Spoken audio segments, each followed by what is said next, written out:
रामकृष्ण हरी. स्वागत आहे प्रतीक्षाच रेसिपीमध्ये. गणपती बाप्पा मोरया, मंगलमूर्ती मोरया. गणपती बसून 3 दिवस झालेले आहेत. प्रत्येकजण बघा गणपती बाप्पाला आवडतात म्हणून आपण मोदक करतो. आता असेच मोदक बघा आजकाल ना कुठल्याही म्हणजे कशाचेही मोदक बनवले जातात. म्हणजे उकडीचे हे पूर्वीनं पार आलेले मोदक आहेत, परंतु आजकाल आपण बघा बिस्किटचे मोदक असतील किंवा उकडीचे, तळणीचे, पेड्याचे, आपण असे वेगवेगळ्या प्रकारचे मोदक बनवत असतो. मी ते काय केलेले आहे, ओरिओ जे बिस्किट असतात ते एक 4 पॅक घेतलेले आहेत. एका पॅकमध्ये 5 बिस्किट येतात. आता ते बिस्किट काढून घेतले आणि त्याच्यामध्ये जे क्रीम असते आपली ती प्रथम मी चाकूच्या साहाय्याने व्यवस्थित अशी काढून घेतलेली आहे. सर्व क्रीम आपण इथे काढून घेणार आहोत आणि मस्त असे ओरिओ बिस्किटचे मोदक करणार आहोत. ज्यांची बघा बाल गणेशची मूर्ती असेल त्यांना बघा मस्त असे बिस्किटचे मोदक नक्की करा. गणपती बाप्पाला देखील नक्की आवडतील. आता इथे काय केलं, मी सर्व क्रीम काढून घेतली. एक मिक्सरचं भांडं घेतलेलं आहे. त्यामध्ये बघा बिस्किटचं आपण असे तुकडे करून टाकणार आहोत, जेणेकरून ते पटकन बारीक होतील. अखंड बिस्किट टाकलं तर बघा ते पटकन असं बारीक व्हायला थोडा त्रास होतो, म्हणून शक्यतो आपण तुकडे करून बिस्किट टाकायचे जेणेकरून ते पटकन बारीक होईल. आता इथे मी सर्व बिस्किट तुकडे करून घेतले होते आणि ते मिक्सरमध्ये बघा मस्त असे बारीक करून घेतलेले आहेत. एक 5 मिनिट तरी त्याला वेळ द्यायला पाहिजे, तेव्हा ते व्यवस्थित असं बारीक होतं. नाही म्हटलं तरी बिस्किट बघा थोडेसे कडक असतात, त्यामुळे थोडासा वेळ लागतो. म्हणून हळूहळू उलटा किंवा असा सरळ व्यवस्थित असा फिरवून आपण मस्त असे ते बारीक करून घेणार आहोत. आता इथे त्याची जी आपण बिस्किटची पावडर केलेली आहे त्यामध्ये दूध टाकून घ्यायचं. थोडंसं करून आपण त्यामध्ये दूध टाकून घ्यायचं आहे आणि त्याचा एक मस्त असा गोळा करून घ्यायचा आहे. जेव्हा आपण गोळा करतो ना सुरुवातीला, तेव्हा अगदी घट्ट करून घ्यायचा आहे, कारण जसं ते मोदकाचा वेळ जाईल म्हणजे जसं टाईम जाईल तसं बघा थोडंसं ते पातळ व्हायला सुरुवात होते, म्हणजे मेल्ट होतं. म्हणून सुरुवातीलाच आपण गोळा करताना घट्ट असा करायचा आहे. मस्त असा मी गोळा करून घेतलेला आहे. तो हाताला बघा चिटकत आहे, म्हणून त्याला थोडंसं मी तूप लावलं आणि त्याचा मस्त असा ते गोळा तयार करून घेतला. इथे तुम्हाला दिसतंय बघा मस्त असा तूप लावल्यामुळे कुठेही ती चिटकलं जात नाही हाताला किंवा ताटाला. मस्त असा एक गोळा तयार झालेला आहे. आता इथे व्यवस्थित असं ते मळून घ्यायचं आहे, जेणेकरून ना ते एकजीव होईल आणि आपण जेव्हा मोदक करणार आहोत तेव्हा ते तुटले जाणार नाहीत किंवा कुठेही त्याला अशी क्रॅश वगैरे चीर वगैरे पडली जाणार नाही, याची काळजी घ्यायची आहे. मग मस्त असा त्याचा गोळा मी तयार केला आणि तो साईडला ठेवला. नंतर जी क्रीम आहे ती व्यवस्थित अशी एका स्पूनच्या साहाय्याने मी अशी मिक्स करून घेते, फेटून घेते. त्यामध्ये बघा तुम्हाला जर पाहिजे असेल अजून दूध पावडर थोडीशी वाढीव पाहिजे असेल तर त्यामध्ये तुम्ही मिल्क पावडर टाकून देखील ती थोडीशी जास्त करू शकता.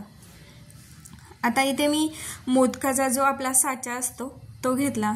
त्याला बघा बिस्किट चिटकू नये म्हणून व्यवस्थित असं तूप लावून घेतलेलं आहे, जेणेकरून ते साच्याला चिटकलं जाणार नाही.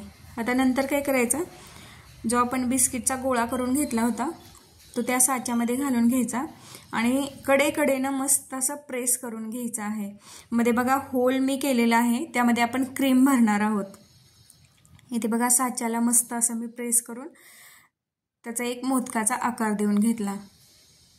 त्यामध्ये बघा थोडंसं एका ठिकाणी पातळ झालं होतं, म्हणून मी थोडंसं अजून बिस्किट घेतलं आणि ते त्यामध्ये पॅच लावून घेतलेलं आहे. नंतर जी क्रीम होती आपली ती देखील त्यामध्ये टाकून घेतली आणि वरून आपण आता तो मोदक बंद करणार आहोत खालून असा व्यवस्थित. आणि आता मस्त असं ते प्रेस करून घ्यायचं आणि बघा थोडासा तूप लावल्यामुळे ना माझा थोडासा असं तेल ऑइली हात झाल्यामुळे ना ते निघायला थोडासा त्रास होतो, कारण हात माझा तो स्लिप होतोय. आता मस्त असं बघा आपला मोदक तयार झालेला आहे. साच्याला तूप लावल्यामुळे ना ते कुठेही चिटकलं जात नाही. अगदी व्यवस्थित अखंड असा मोदक निघालेला आहे. चॉकलेटचा मोदक असल्यासारखा दिसतोय. चवीलाही खूप छान लागतो आणि दिसायलाही मस्त असा दिसतोय. आता अशाच पद्धतीने बघा मी दुसरा देखील मोदक तयार करून घेते. आता बघा असे जे 4 ओरिओ बिस्किटमध्ये ना 5 मोदक आरामात होतात. आता मी 4 मोदक करून घेतले आणि 5वा जो मोदक आहे तो मी वेगळ्या पद्धतीने तुम्हाला करून दाखवते. मी काय केले, साच्याची जी एक बाजू आहे त्याला पूर्णपणे वरच्या बिस्किटचा जे आहे त्याचे जे आपण चुरा करून बारीक करून घेतलं होतं व्यवस्थित मळून ते लावून घेतलं आणि साच्याच्या एका साईडला जी क्रीम होती शिल्लक राहिलेली ती लावून घेतलेली आहे. बघा आता मोदक कसा दिसेल तुम्हाला दाखवते.